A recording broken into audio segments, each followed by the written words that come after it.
आदाब नाज़रीन, सियासी जंग में आपका खैर मकदम है और आज सियासी जंग में हम मध्य प्रदेश की राजधानी भोपाल में मौजूद हैं। अगर सही मानों में देखा जाए तो पूरे मुल्क में कहीं पर कोई सियासी जंग हो रही है तो वो भोपाल में हो रही है। आज इस वक्त हम भोपाल के एक बहुत ही तारीखी मैदान इकबाल मैदान में मौजूद हैं। अगर आप मेरे पीछे देखेंगे तो यहां पर आपको वो मोती मस्जिद नजर आएगी जो हूबहू दिल्ली की जामा मस्जिद से मुमाशलत रखती है। बिल्कुल दिल्ली की जामा मस्जिद की तरह है, जिसको कहते हैं कि दिल्ली की जामा मस्जिद की नकल है। और आप ये देखेंगे यहां पर पीछे तराना हिंदी लिखा है। ये शाहीन है, शाहीन के पर जो है कबूतरों ने नोच डाले हैं। लेकिन इकबाल कहते थे तू शाही है बसेरा कर पहाड़ों की चट्टानों पर, नहीं तेरा नशेमन कस्से सुल्तानी के गुंबद पर, तू शाही है बसेरा कर पहाड़ों की चट्टानों पर। और इसी में यहां पर आप देखेंगे तराने हिंदी लिखा हुआ है। तराने हिंदी जिसमें कहा जा रहा है कि सारे जहां से अच्छा हिंदुस्तान हमारा, हम बुलबुलें हैं इसकी ये गुलसिता हमारा। और इसी में आता है कि मजहब नहीं सिखाता आपस में बैर रखना, हिंदी है हम वतन है हिंदुस्तान हमारा। तो ये जो सियासी जंग होती है ये इसी हिंदुस्तान को मजबूत करने के लिए होती है, हिंदुस्तान की जमहूरियत को मजबूत करने के लिए होती है। ये सियासी जंग हमारे आपस की जंग नहीं है, हमारे आपस के मतभेद नहीं है, बल्कि इसके जरिए हम अपने वोटों की ताकत से अपनी जमहूरियत को, अपने लोकतंत्र को, अपनी डेमोक्रेसी को मजबूत करते हैं। तो आज इकबाल मैदान जो तारीखी मैदान है भोपाल का, नवाबों और बेगमात और झीलों का शहर भोपाल, उसमें हम मौजूद हैं जहां पर कांग्रेस से दिग्विजय सिंह साहब और भारतीय जनता पार्टी से साध्वी प्रज्ञा ठाकुर जो है अगर देखा जाए तो आमने सामने है। और यह बहुत ही दिलचस्प मुकाबला हो चुका है दोनों उम्मीदवारों की वजह से। और इकबाल मैदान के बारे में और भी बातें होती रहेंगी। आइए मैं तारुफ करा दूं आपको हमारे दरमियान जो शख्सियात मौजूद हैं। हमारे दरमियान मौजूद हैं भूपेंद्र गुप्ता साहब जो कांग्रेस की नुमाइंदगी कर रहे हैं। कैसा लग रहा है आपको ये जंग जो चल रही है भोपाल में, सियासी जंग? देखिए, ये जंग नहीं है। हालांकि भारतीय जनता पार्टी इसे जंग के रूप में कबूल करती है, लेकिन एक ये बात ऐसी जरूर है कि भोपाल से ये रास्ता तय होगा कि हिंदुस्तान किस तरफ जाएगा, किस जानिब जाएगा, ये मुल्क यहाँ कहाँ पर जाएगा। यहाँ से ये रास्ता तय होगा कि आज जो तानाशाही आहट दे रही है हिंदुस्तान के अंदर, उस तानाशाही को समर्थन मिलता है या जमहूरियत को समर्थन मिलता है। चलिए, शहर के उजाले को एक चिराग काफी है, 100 चिराग जलते हैं एक चिराग जलने से। सीनियर सहाफी हैं जफर आलम खान साहब हमारे दरमियान मौजूद हैं। अभी आपने भूपेंद्र जी को भी सुना। भोपाल में जो सियासी जंग चल रही है उसको देखकर क्या लगता है? देखिए, सियासी जंग तो जंग सभी जगह चल रही है सियासत की। भोपाल में कुछ खास इसलिए हो गई कि सियासत में भारतीय जनता पार्टी हमेशा से बात करते रही शुचिता की, मगर और शुचिता की बात करने वाली पार्टी एक ऐसे उम्मीदवार को यहाँ से उतारती है कि लोग क्रिमिनलाइजेशन ऑफ पॉलिटिक्स से ही परेशान थे। एक ऐसे उम्मीदवार को लेकर आ गए जिसके ऊपर आतंकवाद के इल्जामों में अदालत के अंदर मुकदमे चल रहे हैं। मतलब एक नई राह। अभी तक तो क्रिमिनल ही सियासत के अंदर आते थे, अब हम आने वाले वक्तों में देखेंगे कि आतंकवादी भी सियासत के अंदर आके और धुल के साफ होकर बाहर निकलने की प्रयोगशाला के तौर के ऊपर भोपाल को चुना है भारतीय जनता पार्टी ने। अब भोपाल के आवाम, जो मुझे पूरा यकीन है कि भोपाल के आवाम बहुत समझदार हैं और इसका जवाब बहुत अच्छे ढंग से देंगे। हमारे दरमियान भारतीय जनता पार्टी से दुर्गेश केसवानी साहब मौजूद हैं। दुर्गेश जी, दोनों लोगों ने तकरीबन एक जैसी ही बात कही और जो भोपाल है वो आपका बहुत मजबूत किला रहा है। अगर देखा जाए 8 असेंबली में 5 असेंबलियां आपके पास है और 1989 से आपको कोई हरा भी नहीं पाया है। यहां पर कांग्रेस आखिरी बार 1984 में यहां से जीती थी। फिर ऐसी क्या जरूरत पड़ गई कि दिग्विजय सिंह साहब ने जब अपने नाम का ऐलान मार्च में ही कर दिया था, आपको इतना वक्त लग गया एक अपना उम्मीदवार चुनने के लिए, और उसके बाद भी आप जो है साध्वी प्रज्ञा ठाकुर साहिबा को जो लेकर आए हैं, तो क्या उनसे बेहतर उम्मीदवार जो 2014 में जीते थे वो नहीं थे? बहुत से लोगों ने कहा कि अगर वो संजय साहब आते तो शायद हम उनके हक में चले जाते। मैं बोलता हूं, अगर साध्वी प्रज्ञा के अलावा भी अगर कोई ऐसी महिला होती, ये तो साध्वी थी, अगर एक सामान्य महिला भी होती और उसको अगर इतनी प्रताड़नाएं दी जाती, उसको अगर इतनी यातनाएं दी जाती, तो भारतीय जनता पार्टी उसके पीछे भी चट्टान की तरह खड़ी होती। आज आपने एक महिला को, जिसके राइट्स होते हैं, ह्यूमन राइट्स होते हैं, बॉडी राइट्स होते हैं, उसके साथ क्या बर्बरता व्यवहार किया है। आज भोपाल की जनता के पास उस चीज का जवाब लेने का समय है। सैयद अनस अली साहब हैं, ये जो ऑल इंडिया उलमा बोर्ड है उसके मध्य प्रदेश के सदर हैं। अनस साहब, आपको क्या लगता है भोपाल में जो सियासी जंग है उसका रुख क्या तय करने वाला है? देखिए, भोपाल में सियासी जंग हो ही नहीं रही। भोपाल में जो जंग हो रही है वो मोहब्बत और नफरत की जंग हो रही है। भोपाल में जो लड़ाई हो रही है इस वक्त वो सियासी लड़ाई नहीं है, वो अमन की और देशद्रोह की लड़ाई है, वो राष्ट्रवाद के खिलाफ लड़ाई है। जो लड़ाई हो रही है, जो कैंडिडेट भारतीय जनता पार्टी ने उतारा है वो बिल्कुल उसकी जरूरत नहीं है। जैसा कि अभी मेरे मित्र ने बताया, इन्होंने बताया कि भोपाल की आवाम उसको जवाब देगी। यकीनन उनको जवाब देना अभी बचा था और यकीनन भोपाल की आवाम जवाब देगी। और भोपाल के हिंदू मुस्लिम भाई हमारे बहुत समझदार हैं, वो इस बात का जवाब देंगे। और जिस कैंडिडेट को लेकर आए हैं उन जैसे कैंडिडेट आज हमारे यहाँ जेलों में हैं और वो मुस्तकबिल में अपनी प्लानिंग कर रहे थे कि हमें फ्यूचर में क्या करना है, जेल से निकलने के बाद हमें सही राह इख्तियार करनी है, मगर अब वो जेल में बैठ के ये प्लानिंग कर रहे हैं कि हमें अपने क्षेत्र से चुनाव लड़ना है। ये क्या मैसेज देना चाह रही है भारतीय जनता पार्टी? चलिए, बहुत अच्छी बात है।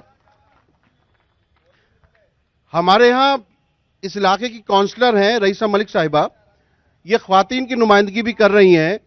रईसा जी, जितनी भी बातें उधर से यहां तक आपके तक पहुंचने के बीच में हुई उसमें किसी ने भी भोपाल के मसाइल की बात नहीं कही है। सब ने जो है एक जो है जज्बाती नौयत की ही बात कही है। तो क्या चुनाव जो है वो मसाइल के हल के लिए नहीं होते हैं? बेशक आपने सही कहा है, लेकिन कुछ हमारे भाइयों ने कुछ बातें सही भी कही, हालात के हिसाब से कही हैं, जो आज हालात बनाए गए हैं उसके लिए कही हैं। लेकिन जहां तक हमारे कैंडिडेट का सवाल है, जहां तक हमारे कांग्रेस का सवाल है, राहुल जी का सवाल है, तो वो बात विकास की ही कर रहे हैं, वो विकास पे ही वोट मांग रहे हैं। हम लोगों का कहना है कि सामने वाला क्या कह रहा है, किस बात की बात कर रहा है, महिलाओं के बुर्का उतारने की बात कर रहा है, तलाक की बात कर रहा है। 50 पर एक तरफ तो आप बात करते हैं 50% महिलाओं की, दूसरी तरफ आप ओनली सिर्फ अल्पसंख्यक महिलाओं को टारगेट बनाकर उनके लिए काम करने की बात करते हैं। तो बल्कि उनको काम करने के बजाय उनको नुकसान पहुंचाने की बात करते हैं। आप देश की जनता को नुकसान पहुंचाने की बात करते हैं। अभी आऊंगा मैं आपके पास, लेकिन सवाल इस बात का है, जो आप कह रही हैं जो विकास की बात करेगा, जो जनता के हित की बात करेगा, लेकिन विकास की बात तो कहीं पर भी किसी मुहिम में भी नहीं आ रही है। हमारे दरमियान भोपाल गैस ट्रेजरी आने से बहुत दिल से जुड़े हुए जब्बार साहब मौजूद हैं। जब्बार साहब, आपको क्या लगता है, ये आपने तो बहुत चुनाव देख लिए भोपाल गैस ट्रेजरी के बाद, क्या कुछ मसाइल हल हुए हैं कि नहीं हुए हैं? दरअसल जो पूरी परिस्थितियां हैं, इन पूरी परिस्थितियों में देखें तो 89 से लेकर अब तक यहाँ बीजेपी का सांसद रहा है और बदकिस्मती ये है कि इन सांसदों ने कभी भी भोपाल गैस का मुद्दा नहीं उठाया। पिछले सांसद यहाँ आलोक संजर थे, मैंने अभी उनका देखा पूरा, उसमें 400 सवाल उन्होंने किए हैं 5 साल में। 400 सवाल में एक सवाल भी नहीं था जो भोपाल गैस पीड़ितों के बारे में या भोपाल के अवाम के लिए किया हो। इसीलिए उनको टिकट नहीं दिया?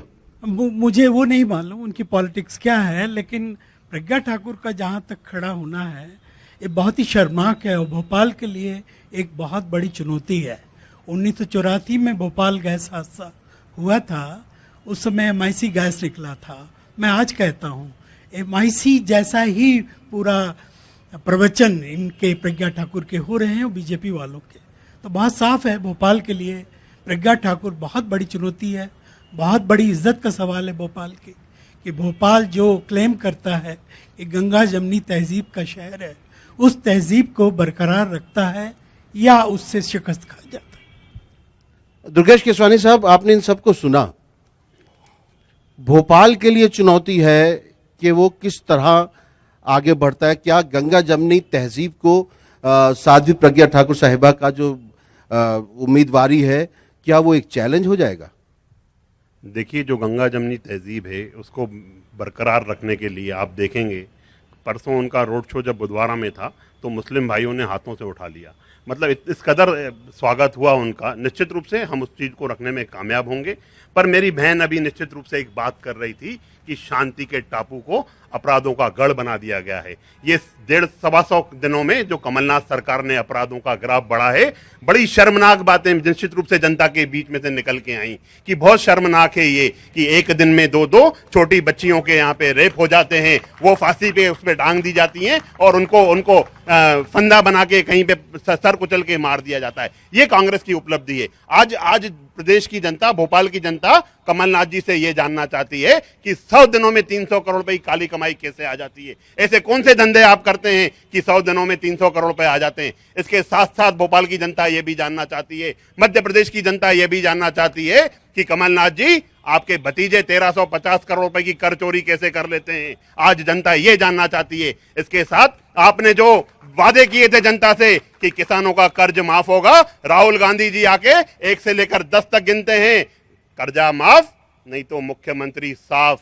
न तो कर्जा माफ हुआ, न मुख्यमंत्री साफ हुआ। आज सिर्फ और सिर्फ बातें की जमा कर रहे हैं कांग्रेस के साथी। आज एक बात बता दें कि विकास के मुद्दे पे मध्य प्रदेश को कहां आगे लेके आए कमलनाथ जी। आपने क्या किया? आप वहां पे बैठ के जश्न जना मना रहे हैं और यहां पे आप कानून की व्यवस्था, तबादलों में आपने क्या कर दिया? लॉ एंड ऑर्डर को लॉ और ऑर्डर ले जाके स्थिति बना के खड़ा कर दिया। मध्य प्रदेश में तबादलों को उद्योग के रूप में स्थापित कर दिया। आपसे जनता, मध्य प्रदेश की जनता ये अपील कर रही थी, यह जनादेश आपको जनता ने दिया था कमलनाथ जी कि जब हम आपको जनादेश देंगे तो आप हमारे दुख तकलीफों को दूर करेंगे। पर इसके विपरीत आपने क्या किया? आज किसानों को लाइन में लगा दिया। युवाओं की बातें करते हैं, बड़ी बड़ी बातें होती हैं, युवाओं को बड़े बड़े सपने दिखाए जाते हैं, सजबाग दिखाए जाते हैं कि हम आपको नौकरी देंगे, हम ये करेंगे। आपने युवाओं को ढोल चढ़ाने के लिए लगा दिया, आपने युवाओं को ढोल बजाने के लिए लगा दिया, आपने एमटेक बीटेक जैसे छात्रों को ब्यूटिशियन के कोर्स पे लगा दिया और उसके बाद सिलाई सिखाने के लिए आपने एमटेक बीटेक के छात्रों को लगा दिया। आपके कथनी और करनी में अंतर है। जनता माफ करने वाली नहीं है, जनता आपको मुंह तोड़ जवाब देने वाली है। भूपेंद्र गुप्ता साहब, जो ये कह रहे हैं दुर्गेश केसवानी साहब, अभी वक्त तो कम ही गुजरा है आप लोगों को आए हुए यहां पर, लेकिन जहां पर भी गए इन 3 रियासतों में यही पूछा जाता है कि जो वादे किए गए थे, जो राहुल जी ने जैसे इन्होंने गिनती गिना के कहा, वैसी बात कहीं और पर भी आई थी कि उन्होंने कहा था कि 1, 2, 3 और ये जो है कर्ज जो है माफी हो जाएगी। क्या वो मामला कहीं लटक गया है? क्या हुआ है उसमें? देखिए, मैं सिलसिलेवार इनकी बात का जवाब दूंगा। ये जो झूठ की यूनिवर्सिटी नागपुर से चलती है, उसके रटे हुए तोते हैं। अभी इन्होंने कहा कि हमारी प्रज्ञा जी को भारी पीड़ा पहुंचाई गई, भारी तकलीफ दी गई, भारी दर्द हुआ उनके साथ। 1 मिनट चुप रहे साहब जरा। नहीं, मैं आपके पास आऊंगा, आप लोग रुकिए। अगर आप लोगों को चर्चा करनी है तो फिर अभी मैं आपके पास आऊंगा। जी, इन्होंने कहा कि उन्हें जेल में बड़ी तकलीफें दी गई। जब जेल में तकलीफें दी गई तो किसके जमाने में दी गई? सारे मुकदमे तो जो है प्रज्ञा भारती के ऊपर लगाए तो शिवराज सिंह ने 2006 में पहला मुकदमा लगाया शिवराज सिंह ने। जो मुकदमा बंद हो गया उस मुकदमे को भी फिर से वापस जिंदा किया शिवराज सिंह ने। और खुद जो है 2016 में प्रेस कॉन्फ्रेंस लेकर इन्हीं प्रज्ञा भारती ने कहा था कि मेरे ऊपर अत्याचार करने वालों का सरगना है शिवराज सिंह। आज ये उसकी चर्चा नहीं कर रहे, इन्हें शर्म आ रही उसका नाम लेने में। अगर ज्यादती हुई है कोई प्रज्ञा भारती के ऊपर तो उस पर जुल्म और ज्यादती करने वाला शिवराज सिंह था। हिम्मत हो तो बोलो, और ये भी हिम्मत करो कि आपकी प्रज्ञा भारती बोले कि आज वो अपना स्टेटमेंट वापस लेती हैं। प्रेस कॉन्फ्रेंस लेकर उन्होंने कहा था कि हमारे ऊपर अत्याचार करने वाला सरगना शिवराज सिंह है। ये आप में हिम्मत नहीं है? झूठ की यूनिवर्सिटी चलाते हैं, 24 घंटे पाखंड करते हैं आप। और आपसे बताता हूं, आपकी सरकार में मोदी साहब ने, आप मानव अधिकारों की बात कर रहे थे, भारत के मानव अधिकार आयोग ने जांच कराई कि प्रज्ञा भारती के ऊपर क्या कोई जुल्म, कोई ज्यादती हुई है? ये भारत सरकार, मोदी सरकार ने 2015 में रिपोर्ट साया की है। पढ़ लेना केसवानी जी, पढ़ना लिखना आपकी पार्टी में लोगों को कम आता है। उसमें लिखा हुआ है कि इनके ऊपर कोई जुल्म नहीं हुआ। उसमें लिखा हुआ है इन पर कोई ज्यादती नहीं है। मोदी साहब की रिपोर्ट बता रही, वो ये यहाँ पर कैसे झूठ बता रहे? ये कैसी झूठी कहानियां सुनाकर इस भोपाल की फजा को बर्बाद कर रहे हैं। ये ऐसी झूठी कहानियां सुनाकर अभी बड़ी भ्रष्टाचार की बातें कर रहे थे। हमारी सरकार को फकत 100 रोज हुए और उसमें हम चुनाव में उतर गए। हमने 22 लाख लोगों के कर्जे माफ कर दिए। इनसे पूछे, मुंह लटकाए घूम रहे सड़कों पर। अगर हमने कर्जे माफ नहीं किए होते, अगर हमने कर्जे माफ नहीं करे होते, हमारे नेताओं को हर जगह किसान घेरता, हमारे नेताओं के खिलाफ जुलूस निकालता। कहीं ये मध्य प्रदेश की जनता को दिखाई पड़ रहा है? नहीं, उन्होंने जो सवाल पूछा, उन्होंने कहा कि आप लोगों ने जो वादा किया था कि हम 10 दिन के अंदर अंदर सब कुछ हो जाएगा, वो हुआ कि नहीं हुआ? हमने तो साहब 2 घंटे में किया, 2 घंटे में किया। इनसे पूछे, हमने 51,000 रुपया बच्चियों को शादी में दे रहे हैं, मिला कि नहीं? अभी अक्षय तृतीया पे जाकर ये जाकर देख ले, बड़े कम बोलिए। इनसे पूछिए, हमने जो है, अगर जो है हमने जो है जनता की जो पेंशन है वो हमने डबल कर दी कि नहीं कर दी? दिग्विजय सिंह ने चालू शिवराज। चले मैं लोगों से पूछ लेता हूँ जी, आप क्या कहना चाहते हैं? भाईजान से मैं ये पूछना चाहता हूं कि 10 साल जब दिग्विजय सिंह रहे थे तो दिग्विजय सिंह तो लाल बत्ती में घूमते थे और जनता मोमबत्ती में घूमती थी। उस समय यही दिग्विजय सिंह जो भोपाल में आ चुके, श्रीमान बंटाधार जी, ये क्या फिर भोपाल का बंटाधार कराएंगे? इसका जवाब दीजिए कि 10 साल उन्होंने अभी फिर माफी मांगी है सरकारी कर्मचारियों से कि मैंने उस समय गलत किया था, मैं आपसे माफी मांगता हूँ। तो ऐसे शिवराज सिंह, ये दिग्विजय सिंह जी किस किस से माफी मांगेंगे? मैं पूछना चाहता हूँ आपसे, कांग्रेस के प्रवक्ता जी। गुप्ता जी, एक चीज और है कि क्या दिग्विजय सिंह साहब को बहुत मुश्किल जगह नहीं दे दी है कांग्रेस ने? वो राजगढ़ भी जा सकते थे और वहां से आराम से जीत जाते, उन्होंने भोपाल ही क्यों चुना?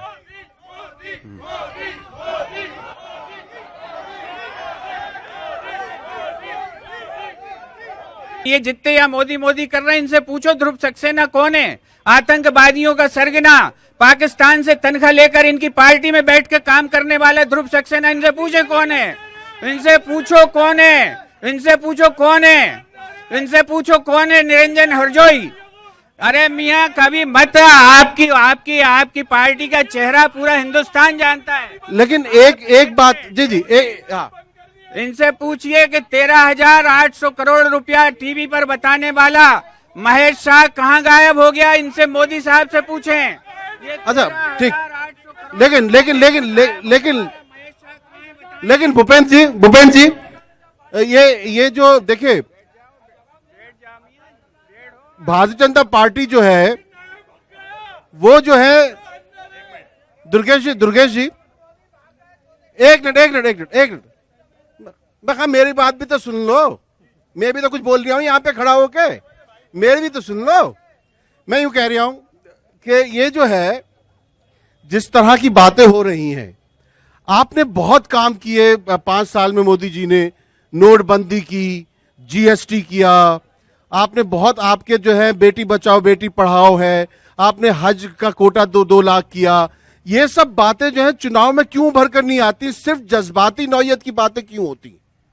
देखिए मुनव्वर जी, कहीं की ईंट कहीं का रोड़ा, भूपेंद्र भाई ने कुनबा जोड़ा। कहां से बात शुरू की, कहां खत्म की, जनता को कुछ समझ ही नहीं आई, कहां की करते रहे। अब इसके बाद निश्चित रूप से तुम्हें भी समझ में आएगी, थोड़ी देर में रुक जाओ। अब आप ये बातें कर रहे हैं कि दिग्विजय सिंह जी की ये विकास पुरुष के रूप में अगर ये भोपाल में लेके आए, तो दिग्विजय सिंह जी क्यों चाह रहे थे कि मुझे राधोगढ़ से लड़ाओ, भोपाल से मत लड़ाओ? क्यों गुगली डाल के कमलनाथ ने और सिंधिया ने उनको बोल्ड कर दिया? आज जनता ये जानना चाहती है कि दिग्विजय सिंह जी, आप जब राज करते थे तो मध्य प्रदेश के कर्मचारी आपको कामचोर दिखते थे, जो सामने व्यापारी बैठे हुए वो चोर दिखते थे, खेत सूखे कर दिए आपने बंटाधार बिजली कभी कभी, और आज भी वही स्थिति है।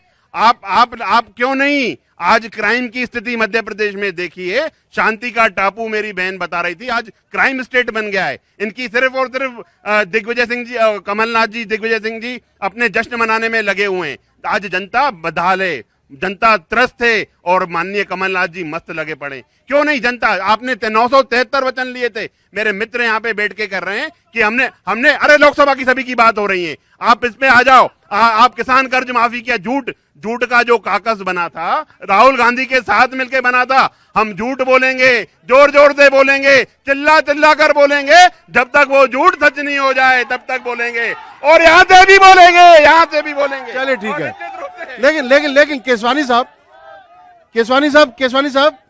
सवाल इस बात का है कि अभी कमलनाथ साहब का आए हुए 2-3 महीने ही हुए हैं, आप उनके काम को लेकर सवाल कर रहे हैं, और 5 बरस जो है मरकज में आपकी सरकार रही, केंद्र में आपकी सरकार रही, उसका कोई काम गिनवा नहीं रहे हैं आप। एक मिनट में आपको मैं बता रहा हूं, हम लोगों ने 9 करोड़ स्वच्छता के अंतर्गत शौचालय बनाए। उसके साथ ही साथ मुद्रा योजना में 19 करोड़ लोगों को 8 लाख करोड़ का लोन दिया है। इसके साथ ही साथ आयुष्मान भारत की बात करें, 50 करोड़ हिंदुस्तान के लोग उससे कवर हो रहे हैं, 22 लाख लोगों को उसको इलाज में मिल चुका है। आप बात करेंगे तो पूरा दिन कम पड़ जाएगा उस विकास की बात करने पे आएंगे तो। चलिए अनस भाई, जो दुर्गेश केसवानी साहब बोल रहे हैं,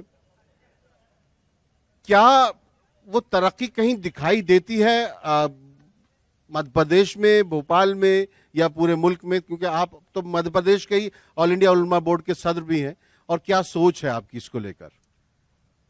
देखिए, जिस तरक्की की दुर्गेश केसवानी जी बात कर रहे हैं, वो तरक्की अभी विधानसभा में मध्य प्रदेश में, राजस्थान में, छत्तीसगढ़ में बता दी है आवाम ने कि ये तरक्की आपने करी थी, तो ये हमने जवाब दे दिया है, और आने वाले वक्त में हिंदुस्तान में भी उसका जवाब मिल जाएगा।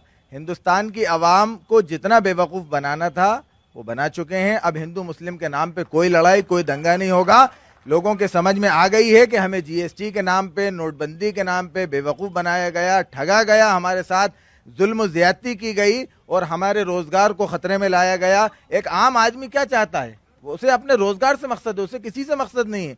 आप बात कर रहे हैं अखंड भारत की, इस भारत को आप रहने देंगे चैन से, भारतीय को रहने देंगे चैन से जब तो भारत रहेगा। चलिए, बहुत अच्छी बात है, लेकिन मुझे ऐसा महसूस हो रहा है केसवानी साहब, आप इन सब के बीच में अकेले तो पड़ गए, लेकिन आप मजबूत काफी हैं, आपकी सेहत भी बता रही है और आपकी सेहत मजबूत है, और आप अभी थोड़ी देर और रुके रहेंगे। लेकिन नाज़रीन, यहाँ पे वक्त है मुख्तसर वक्फे का, यहाँ पे ब्रेक ले लेते हैं। ब्रेक के बाद लौट कर आएंगे तो हम लोगों के बीच में जाएंगे और इनसे जानना चाहेंगे कि ये किस तरह सोच रहे हैं। अब ये जो आप जंग सी देख रहे हैं, सियासी जंग, ये यकीनन दिलचस्प है, और मुझे भी यकीन है कि मैं तो आज यहाँ से रुखसत हो जाऊंगा, मेरे जाने के बाद भी इनकी ये मोहब्बतें जो हैं इसी तरह बरकरार रहें, क्योंकि हमने शुरू में कहा है कि मजहब नहीं सिखाता आपस में बैर रखना। तुम्हारी जीत पर अब वारने को कुछ भी नहीं, हमारे पास मियां हारने को कुछ भी नहीं। सियासी जंग में आज हम भोपाल के तारीखी इकबाल मैदान में मौजूद है, और यहां पर जो है भोपाल की सीट के हवाले से पूरे मुल्क पर ही बात हो रही है। मैं अपने कैमरामैन से कहूंगा कि ये इधर बाईं तरफ को एक इमारत नजर आ रही है, ये इंडो फ्रेंच आर्किटेक्ट है। अगर आप इस इमारत को देखेंगे, कुछ तो इसमें जो है ये उजड़ा उजड़ा सा लग रहा है, लेकिन आप इसमें अगर इनकी बुर्जियों में देखेंगे तो आपको इसके अंदर शतरंज की मोहरें दिखाई देती हैं। ये यकीनन प्यादे हैं, इसमें फील भी है, इसमें फर्जी भी है, इसमें रानी भी है, और इसमें राजा भी है। लेकिन ये बहुत खामोश है, साकित है। असली बिसात जो है वो यहाँ इस सियासी जंग में बिछी हुई है। यहां पर अब देखना यह है कि यहां के अवाम किस अंदाज से सोचते हैं। तो मुझे कौन बता रहा था, आप आ रहे थे इधर को, आओ ना, इधर को आ जाओ। तो यहां की एक बड़ी बड़ी दिलचस्प सी जबान भी है, क्योंकि मैं दिल्ली का रहने वाला हूं, तो मैं भी वैसी जबान बोल लेता हूं कभी कभी। तो वहां पे हमारे यहां भी पुरानी दिल्ली में ऐसी जबान बोलते हैं। ठीक बोल रहे हो खान? हाँ, क्या कह रहे थे आप? पूछिए, क्या पूछ? आप क्या कह रहे थे? वहां से चीख रहे थे। हाँ, भूल गए इतनी जल्दी? 5 साल में ये तुम्हें भूल जाते हैं। 15 साल जो खिलाया ना, इसीलिए भूल गए। अब ये 5 साल में तुम्हें भूल जाएंगे तो फिर तुम क्यों शिकायत करते हो? तो काम ही यही है, तुम्हें तो याद रखना तो चाहिए। नेताओं का काम ही यही है, टिकट लेने, वोट लेने आते हैं, उसके बाद भूल जाते हैं। अच्छा, अब तुम्हें इनसे क्या चाहिए? किससे? नेताओं से? बीजेपी से 15 लाख चाहिए, मोदी जी से। मुझे 15 लाख चाहिए ताकि हम पकौड़े की दुकान खोल सकें। हमारे जो बेरोजगार, अब 15 लाख में भी पकौड़े की दुकान खोलोगे? हाँ, ऐसी बातें मत करो। 15 लाख ताकि हमारे जो बेरोजगार भाई हैं वो दुकान खोल सकें। अच्छा, 15 लाख में भी तुम्हें पकौड़े ही खोलने हैं? हाँ, आप क्या कह रहे हैं? सर, हम लोगों ने जब सरकार बनाई थी केंद्र में, जब वोट दिया था मोदी जी को, तो हमारे विषय थे जो मोदी जी ने कहा था कि 2 करोड़ रोजगार देंगे। उन्होंने नोटबंदी कराई, 115 लोग मरे, जीएसटी लगवाई, व्यापारियों की कमर टूट गई। उन सारी चीजों को मुद्दा क्यों नहीं बनाया जा रहा? मुद्दा राष्ट्रवाद को और हिंदुत्व को और हमारे भाईचारे को आपस में लड़ाकर क्यों चुनाव किया जा रहा है? ठीक, आपकी बात समझ में आ रही है, तो ये मुद्दा नहीं बन पाएगा। आगे चले, आप क्या कहना चाह रहे हैं? मैं ये कहना चाहता हूँ, किसानों की बात करते हैं तो किसानों का जो गेहूं है उसको 80 रुपए किलो कर दीजिए और दूध को 100 रुपए कर दीजिए। उनको नहीं चाहिए 6,000 रुपए 72,000 रुपए साल का। आप उनके विषय में क्यों नहीं उठाते लोकसभा में जब इतने साल रहे? आंख मारने का काम किया है पूरे 5 साल तक। जय हिंद। जय हिंद। आप कोई अदाकार भी हैं क्या आप? जी साहब, बहुत बड़ा अदाकार हूँ। क्या आइए खड़े, क्या अदाकारी करते, क्या करते हैं रामलीला में? नहीं, रामलीला में तो नहीं, मैं LIC का एजेंट हूँ और सामाजिक कार्य करता हूँ, ज्वलंत मुद्दे पे आवाज उठाता हूँ। और मुझे बड़ी पीड़ा होती है कि इतना जनता का पैसा, एक मिडिल क्लास का मैं भी व्यक्ति हूँ, मैं भी कमा के GST के साथ और अपना इनकम टैक्स पे करता हूँ। ये लुटाने के लिए बैठे रहते, लोगों को रोजगार नहीं देते, इस तरह की बातें करते हैं कि इनको ये दे देंगे वो देंगे। पूरे देश को रोजगार चाहिए। आप इनको क्यों झूठा सपने दिखाते हो कि घर बैठो बच्चे पैदा करो, 1 रुपए 2 रुपए किलो। इन स्कीमों के मैं बहुत बड़ा विरोधी हूँ। चलिए इधर से हो गया, हाँ इधर का जी। आपका चश्मा बहुत प्यारा है, कैसे लगता है ये? मैग्नेटिक है साहब। मैं अच्छा, तो यही कशिश आपको अपने लीडरों में भी नजर आती है? अब मैं खुद लीडर हूं तो फिर मेरे में तो कशिश है। तो आप लीडर हैं तो आप वहां क्यों नहीं खड़े? नहीं, वो इतना बड़ा लीडर नहीं था अभी। अच्छा, अभी आप बन रहे हो? बन रहा हूँ। फिर बाद में क्या करोगे? बन जाओगे तो बनाओगे इन सबको? बिल्कुल बिल्कुल, जो सब करते हैं वो मैं करूंगा। सब क्या करते हैं? देश का विकास होगा मैं भी करूंगा, नहीं होगा तो मैं भी वादे करूंगा। केसवानी साहब और भूपेंद्र गुप्ता साहब, ये आप कैसी नस्ल तैयार कर रहे हैं आप लोग? ये तो यूं कह रहे हैं कि जो होगा तो होगा, अगर सब कुछ अपने आप ही होगा बड़ा। हाँ, आप पूरी कीजिए, फिर मैं पकौड़ी कर तलता हूँ। मैं नेता तो नहीं हूँ, व्यवसायी हूँ, और जिस व्यवसाय से जुड़ा हूँ लगभग आप उसी व्यवसाय से हैं, और आपका चैनल देखने के लिए भी रेट बढ़ गए हैं। मतलब आपका चैनल, मैं तो 1 रुपए में दिखा रही हूँ अपना चैनल। 1 रुपए में यार क्या बात कर रहे हो? आपका चैनल मैं तो 1 रुपया तो मुझे भी दे दो, मैं इतनी दूर से चल के आया हूँ, 1 रुपया ही तो मांग रहा हूँ। मैं 1 रुपया ही तो मांग रही हूँ। 1 रुपए में पूरा कलर पैक दे रही हूँ, 31 रुपए का पूरा कलर पैक है। तो 1 रुपया भी नहीं था, आपको 1 रुपया दिलवा दिया। नहीं, पूरा कलर पैक दे रही हूँ मैं 1 रुपए में। सिर्फ अपना चैनल नहीं दे रहा, पूरा वो दे रहा हूँ। वो जो 22 रुपए कलर के अगर सबसे छोटे पैक के आप ले रहे हैं, तो वो तो मात्र 3 रुपए और 2 रुपए में था, उसके 22 रुपए। आप सोचिए 250 रुपए के अंदर लगभग 400 चैनल चलते थे। आज सिर्फ फ्री टू एयर 100 चैनल देखने के लिए 130 और GST मिला के 154 रुपए देने पड़ते हैं। आज केबल ऑपरेटर, सिर्फ एक व्यवसाय की बात कर रहा हूं, ऐसे सारे व्यवसाय हैं, GST की वजह से, नोटबंदी की वजह से कई इंडस्ट्री बर्बाद हो गई। आप देखिए रियल एस्टेट इंडस्ट्री बिल्कुल मटिया मेट हो गई, जीरो है। व्यवसायी, आप किसी व्यवसायी से पूछ लीजिए क्या वो इस 5 साल में खुश है? बिल्कुल नहीं है। आप किसी भी व्यापारी, आप कोई भी बताइए, नोटबंदी के अंदर कोई अधिकारी क्यों नहीं फंसा? सारे व्यापारी क्यों फंसे? उनका पैसा कहां गया? ये सवाल है। कोई व्यापारी है यहाँ पे जो इसका जवाब दे सके? जिसे बिल्कुल GST से नुकसान नहीं हुआ, नोटबंदी से नुकसान नहीं हुआ। मैं ये कहना चाहता हूं कि जो भी व्यक्ति ईमानदारी से व्यवसाय कर रहा है, मैं सन 2007 से टिन नंबर लेके रेगुलर व्यवसाय कर रहा हूँ। मैंने GST में भी रजिस्ट्रेशन करवाया है, मुझे कहीं कोई तकलीफ नहीं आई है। बरसते आप में काम करने की कुव्वत हो, एबिलिटी आपके अंदर आए।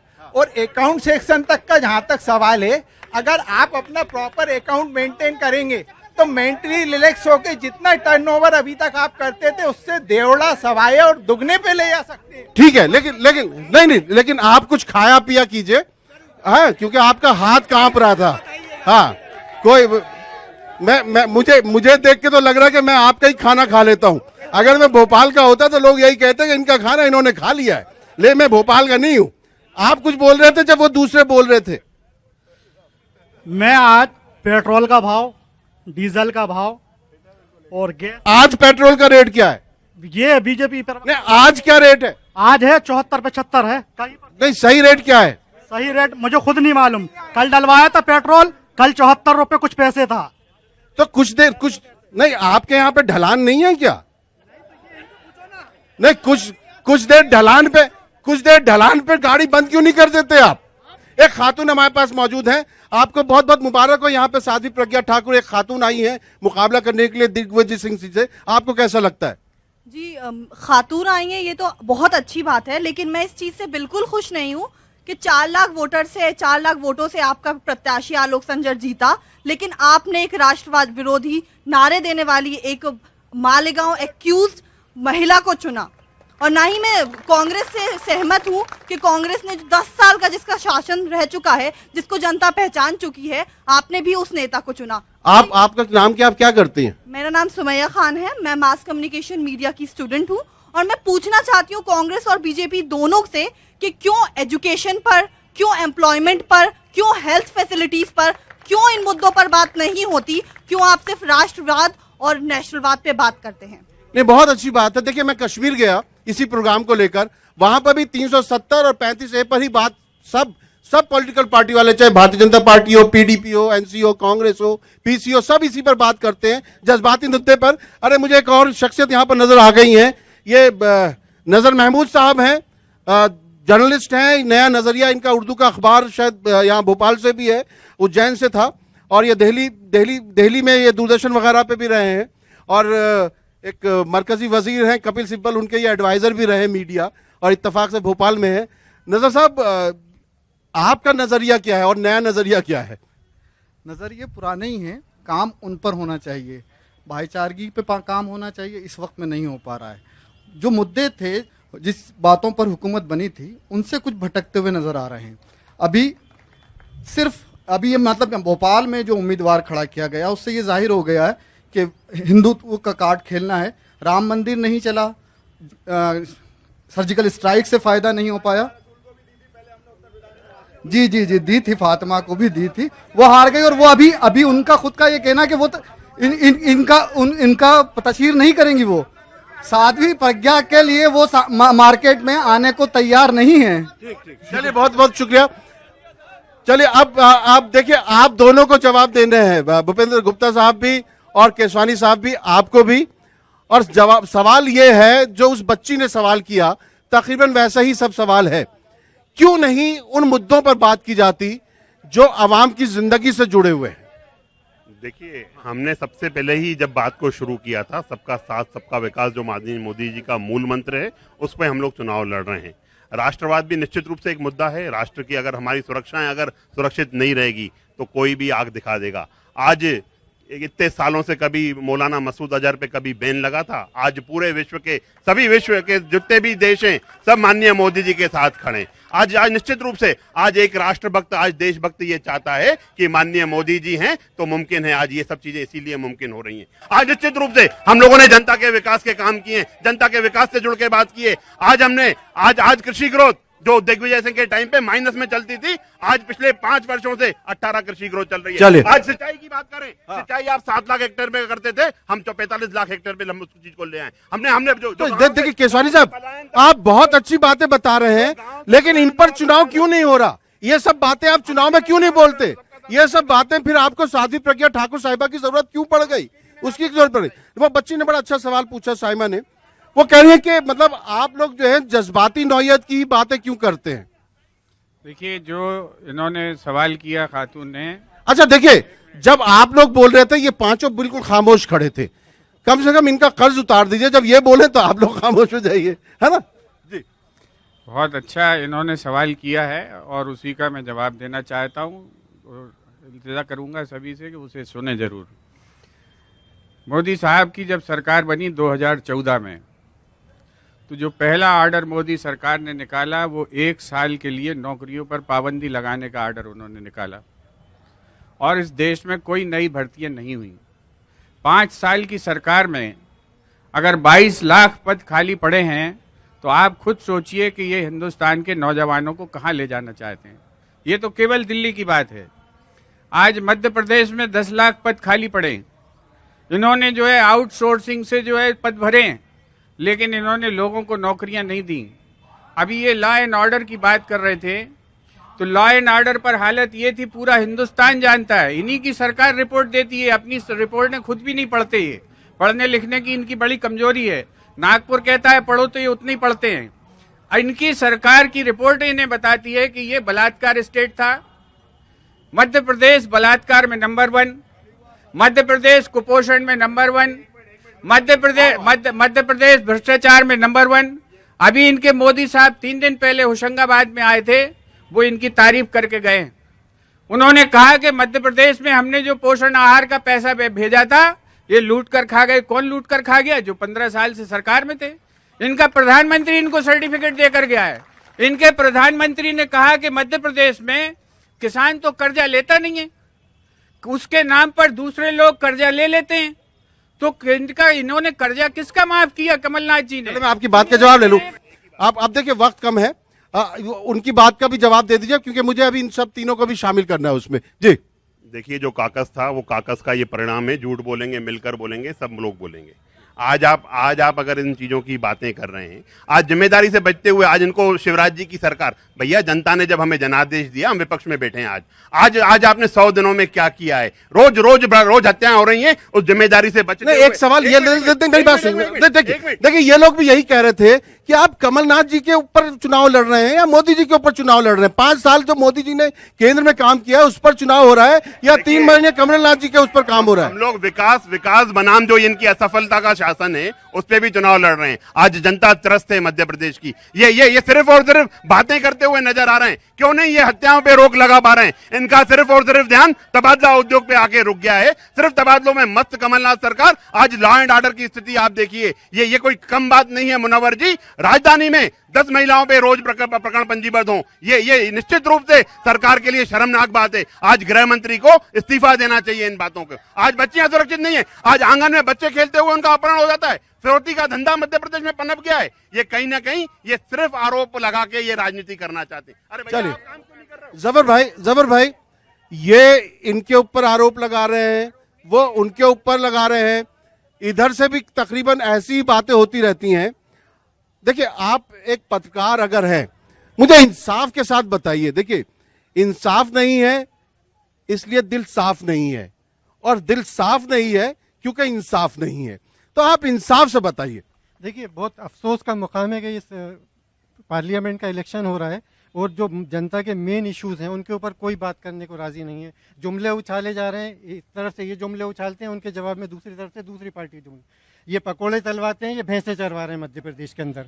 मतलब नौजवानों की बातों को, नौजवानों को, पढ़े लिखे नौजवान का किस तरीके से मजाक उड़ाया जा रहा है दोनों पार्टियों की तरफ से, जानिब से। एक पकोड़े तलवा के उड़वा रही है, एक बैंड बाजा बढ़वा के उड़वा रही है। मतलब रोजगार देने की कोई बात नहीं कर रहा। आप पढ़िए लिखिए, चरवाहे बनिए, इस तरह की बातें करी जा रही हैं। जो मेन इश्यूज हैं नौजवानों के, 45 साल में सबसे ज्यादा बेरोजगारी है हिंदुस्तान के अंदर, उसकी कोई बात करने को तैयार नहीं है। उसके ऊपर वोट मांगने की कोई बात नहीं कर रहा। हेल्थ के इश्यूज हैं कि हेल्थ के लिए कितनी बुरी हालत है। मध्य प्रदेश की हालत भी करें अगर 100 दिन के अंदर, इनकी सरकार ये कह रहे हैं 100 दिन में आई। राहुल गांधी जी कह के गए थे कि 10 दिन के अंदर कर्जा माफ कर देंगे किसानों का। कितने किसानों का कर्जा माफ हो गया ये अभी तक क्लियर नहीं। ये दावे करते हैं, उन्हीं दावों पे हमें यकीन करना होगा। ग्राउंड रियलिटी ये है कि मुझे नहीं मालूम, कि मैं भी थोड़ा बहुत गांव खेती वेती करता हूं, तो मुझे आज तक ऐसे कोई किसान क्या बोते हैं आप? गेहूं बोता हूं अभी। कितना निकला? 70 बोरे निकला। छोटा किसान, आधा कर लें। बिल्कुल कर लीजिए। तो बताइए कि किसान की बात करते हैं। किसानों को, मेरे गांव के अंदर आसपास अभी किसी किसान को 2 लाख रुपए का कर्जा माफ नहीं हुआ। मैंने नहीं देखा, ना मुझे पता चला कि किसी किसान का कर्जा माफ हुआ 2 लाख रुपए का। तो जुमलों की बात चल रही है। इतने सीरियस इलेक्शन के अंदर ये जुमला उछालते हैं, वो उछालते हैं। इन्होंने 50 साल का काम करा, इन्होंने 5 साल, मतलब अपना करा हुआ कोई बताने को राजी नहीं है। सब एक दूसरे पे इल्जाम लगा रहे हैं, तुमने ये करा, हमने ये करा। जनता के लिए क्या करा? जनता ठगा हुआ महसूस कर रही है। ठीक है, वो झूठ बोल रहा था बड़े सलीके से, मैं एतबार न करता तो और क्या करता। अनस साहब, बस वक्त हमारा खत्म हो रहा है, सूरज गुरूब हो रहा है। वहां सामने लिखा है 7-7 रोजा इफ्तार। ना कोई छोटा, ना कोई बड़ा, ना कोई गरीब, ना कोई अमीर। इस बार भी पूरे रमजान हम सब करेंगे रोजा इफ्तार एक साथ। ये क्या चीज है? एक साथ रोजा इफ्तार सब करना चाहें और रमजान में चुनाव हो तो क्या किसी को कोई उसमें तकलीफ है?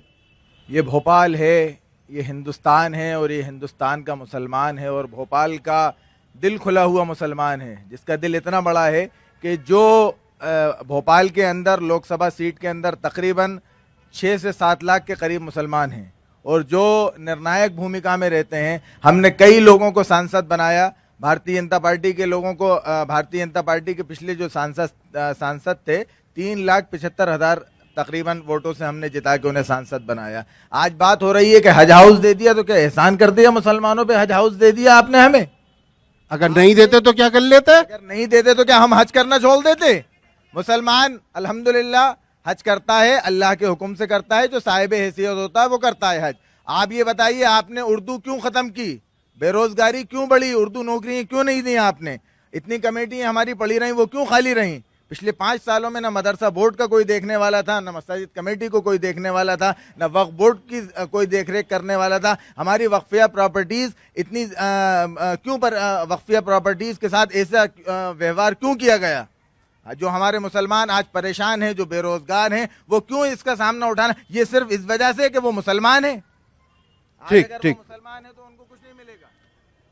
रईसा मलिक साहिबा, आप तो इस इलाके की काउंसलर हैं, यहाँ पर साफ सफाई की जिम्मेदारी भी आपकी होती है। मोदी जी ने बड़ा अच्छा स्वच्छता अभियान चलाया था, उससे आपको कुछ फायदा हुआ इस इलाके में सफाई करने में? देखिए, स्वच्छता अभियान जो चलाया गया था वो सिर्फ कागजी तौर पर चलाया गया था, फर्जी तौर पर चलाया गया था। साफ सफाई होती है, लेकिन साफ सफाई एक तो मुस्तैद रहना पड़ता है वहाँ के काउंसलर को, और दूसरी बात उसको मतलब मुस्तैद रखना पड़ता है अधिकारियों को, कर्मचारियों को, काम करने वाले लोगों को। और किसी के ऐलान कर देने से कि स्वच्छता अभियान हमने लागू कर दिया और सफाई हो गई, इससे कुछ नहीं होता।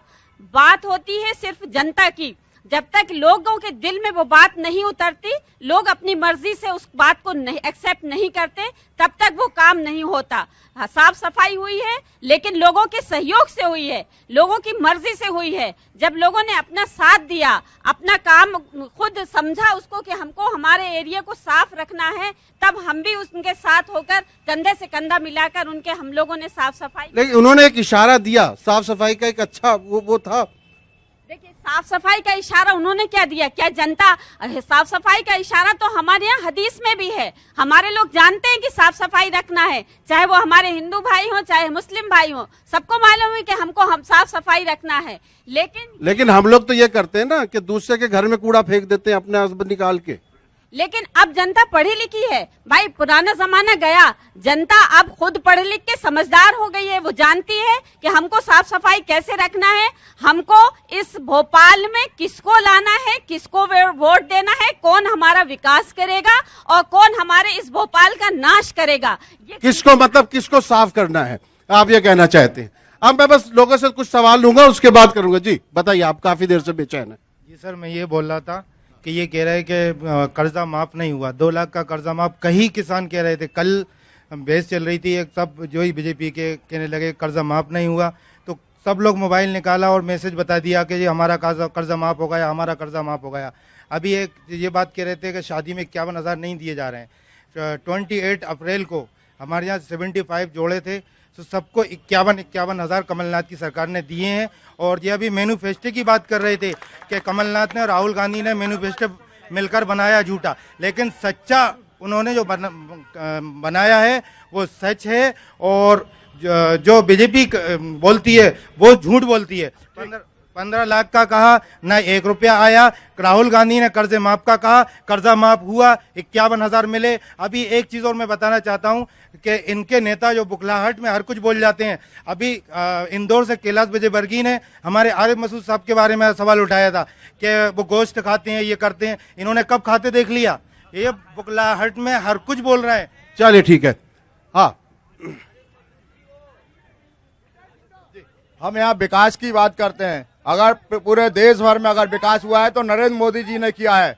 जहाँ जहाँ अगर हम गरीबों की बात करें तो आवास योजना के तहत प्रधानमंत्री के सड़क द्वारा और इतना मुद्रा लोन जो किया है मोदी, बस सिर्फ मोदी पूरे देश में। एक बार और मोदी एक बात करें, 15 लाख की बात करें, 15 लाख रुपए मोदी जी ने एयर स्ट्राइक देकर 15 लाख रुपए सब अदा कर दिए हैं।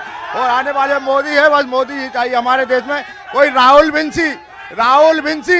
राहुल बिंसी जैसा आदमी चाहिए, उनको नागरिकता पे खतरा है। हमारे देश का आदमी है राहुल। जी आप क्या कहेंगे? देखिए, मेरा तो बीजेपी से भी एक सवाल है, कांग्रेस से भी एक सवाल। अब सवाल नहीं, उनके सवाल हो गए, अब आपके जवाब है। नहीं, मैं जानना चाहता था बीजेपी से कि इस सद्भावना के शहर के अंदर प्रज्ञा ठाकुर को लाने का मकसद क्या था? 22 लाख बहुसंख्यक समुदाय के अंदर जो अबला नारियां हैं, क्या उनमें से उनको कोई नहीं मिली थी जो इसको लेकर आएगी? दूसरा ये कि अगर केंद्र में अगर सरकार कांग्रेस की बनती है तो क्या ये सचल कमेटी को लागू करेंगे क्या? चले नाजरीन, यहाँ पर भोपाल में बड़ी अच्छी बात निकल के आ रही है। वो ये कह रहे हैं कि 60 साल में कांग्रेस ने कुछ नहीं किया, अभी तो 4.5 साल हुए हैं, हमें 60 साल हमें भी नहीं कुछ करने दो, उसके बाद हमसे सवाल करना। लेकिन सबसे बड़ी बात यह है कि भोपाल के लोग जो हैं बेदार बहुत हैं, जागरूक हैं, और सबसे अच्छी बात यह है कि इनके भोपाल के लोगों की जो है खुश उसलूबी, इनके कहकहे, इनका जो है सोचने का अंदाज, ये लोग कभी भी तनाव में नहीं रहते, बहुत चैन के साथ ये अगर नारे भी लगाते हैं बहुत चैन के साथ लगाते हैं, चाहे वो नारा जज्बाती क्यों ना हो। भोपाल के लोग जो है इन सब मामलों में, क्योंकि देखिए ये झीलों का शहर है और झील जो है वो आपको शांत रहना सिखाती है, वो शांत रहना सिखाती है। इस तरह ये लोग शांत हैं और हमें लगता है कि जब यहाँ के लोग फैसला करेंगे तो शांति और अमन को चुनेंगे, हिंदुस्तान को चुनेंगे, हिंदुस्तान की जमहूरियत को चुनेंगे। बहुत बहुत शुक्रिया।